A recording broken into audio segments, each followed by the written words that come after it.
So Hey, And George. so the last, I just had one last comment. So on my LinkedIn profile or my resume, do I just put till 2021 and leave 2022 open? I don't know what's everybody's thoughts on that? Let me just jump on that one. This is, what's your dates on that last position from when to when? So I started in February 2019. I left in June of 2021. So I got about 2.5 years there. Can I share your LinkedIn profile? Sure. Cool.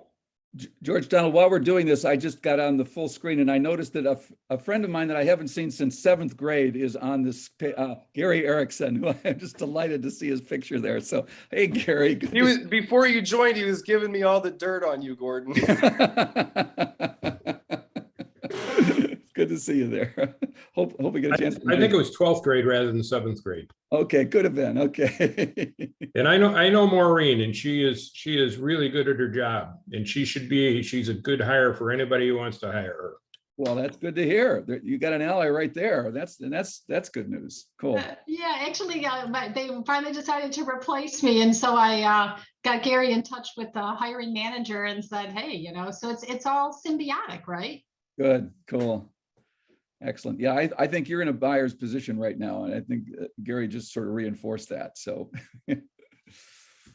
So here's what we have. We've got you a vice president from February 2019 to present, and so you're saying to put in there to 2021. Yeah, that's my question. Right now, I haven't been saying anything. mhm. I just leave it open, and then when I get to the interview state, or like Microsoft contacted me last week and they had a position, I said, "Oh, by the way, just so you know, I left Flagstar," and when I have the conversation, they're all like, "Oh, that's really great. That's really brave." That's not seeming to be it, but I'm afraid that, if I stop it at the front door, I actually don't get to the interview. Okay. Yeah, I don't think it's a problem for you. Also, remember, the resume in your situation is going to be more of a leave behind than a getting the meeting.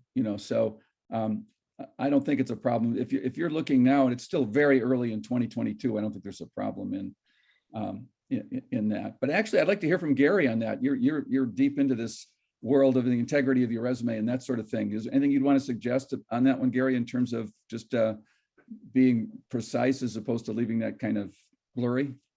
Yeah, I should realize that with a professor here on the phone, I better pay attention to all of these things in case somebody turns around and asks me a question from whatever. But Maureen and I have talked about this. I recommend that everybody be honest. All right. If they're not working, put it on there, because it leaves, to me, it always leaves a slightly negative impression. Why are you putting something on there that's not accurate? And in these days, it's not at all unusual to see people who have taken time off or people who do other things.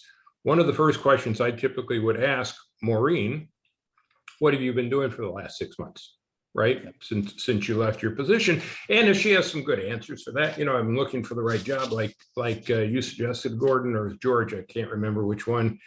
I've been looking for the right company and the right fit. I want to get back more into, the management of in the security arena and the governance, risk and compliance kind of thing. That's I think a very, very good answer. But if you go in there and your resume says I'm still working at Flagstar, and then you say you're not, that's a red flag to me. Good. Thank you. That's very helpful. Thanks for that. Awesome. So I'm a headhunter. I work for MilSpec Talent. My name is Freddie Kim. Welcome, Freddie. Mhm. Thank you. I served in the Army 14 years, and then gotten out and did corporate roles. And now I have a recruiting firm called MilSpec Talent, primarily focusing on veteran talent. But nonetheless, we work for our clients. And for your question, Maureen, specifically on your jobs and kind of your story piece, it is very common for people in your shoes to keep present even though they're not working there. I'm just telling you the facts, what I see. People put that there because there is a bias in recruiters that if you're currently working, you are more valuable candidate. You're not desperate. There is a slight bias of that because you're passively seeking. So in order to, I understand what Gary mentioned just before, and there is merit to that. Yet if you're just trying to get, if your resume has it accurately, that's fine. But in order to get that first call, which is from a recruiter to say, "Hey, Maureen, I saw you were on here. What are you up to now?" It might be beneficial just to keep it the way it is and be a little bit ambiguous on that. So Freddie, let me comment on that. I think what you're saying is you're bringing up the point that there are really two kinds of searches. One is when you're going to an advertised job where you're going to be on a resume pile with a bunch of other resumes to get a meeting. In that case, I think as Freddie's comment is probably I think where he's coming from on that. But if you're coming into those meetings now through networks with a particular person, that's not your problem at this point. And that's my sense of how you're going to do it. It'll be through personal networking where they might not even have a position open, but they see you and they see your skill set and they think we need this. And so so you're going to get in the door not on your resume but on your network. And so I think Gary's advice would be the one I would keep, because it's just you're already in the door. But if you're in the resume pile, Freddie's comment is totally right on, because it's a sort and there's somebody they're looking at, in or out, not working, put them in the out pile. So, and it's a low probability game anyway, particularly at your level.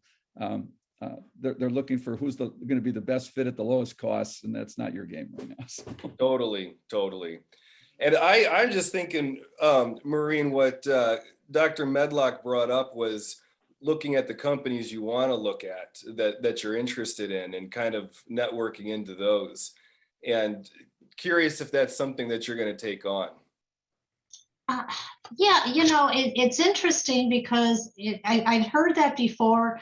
And I think that what really took me off track is I would have companies like Microsoft call me out of the blue and go, "Hey, we've got this really great position." Of course, after the interview, they were like, "Oh, by the way, you'd have to move to Redmond." I'm thinking, that would have been a good screening question versus we've already had one interview question, but that's okay. So I declined. And the same thing like WorkRise out in Austin, somebody found me, went through 2 interviews. And then it's like, so I think part of it is I've been kind of waiting for them to find me versus going out to find them. So it's a whole different paradigm shift. And like I said, Christy Wheatley has just rejoined Henry Ford Health System. She's the new CISPO. I'm like, oh, hey, I know Christy because in 2019, my old boss, Stuart, reached out to her and said, "Hey, Maureen's looking." So I'm like, okay, I have a good rep. I actually worked at Henry Ford years ago. So I'm like, I could pull those pieces together. Of course, I worked at Henry Ford 25 years ago. So I'm a little reticent necessarily bringing up, hey, 25 years ago is no longer relevant, but it's just to kind of restart that conversation. Gordon? Absolutely. Yeah. So just, you've got it. You're shifting the perspective. You're in charge of it now. You're driving it. And it becomes a different kind of conversation. Yeah, this is a great opportunity for you to step into what you want. Yeah. And to have things be the way you want them. And so I hope you keep us up to date with your progress here. Yeah, well, this is great. And like I said, I saw that Gary was attending. And so I was like, oh, hey, this must be good, because if Gary thinks it's good, it must be good. I'll take that endorsement. Fantastic. Just so you know, this is my first time attending, but that's right. I know Gordon, so I just assumed it was going to be good. Oh, that's very kind of you, Gary. I appreciate that. Good to see you.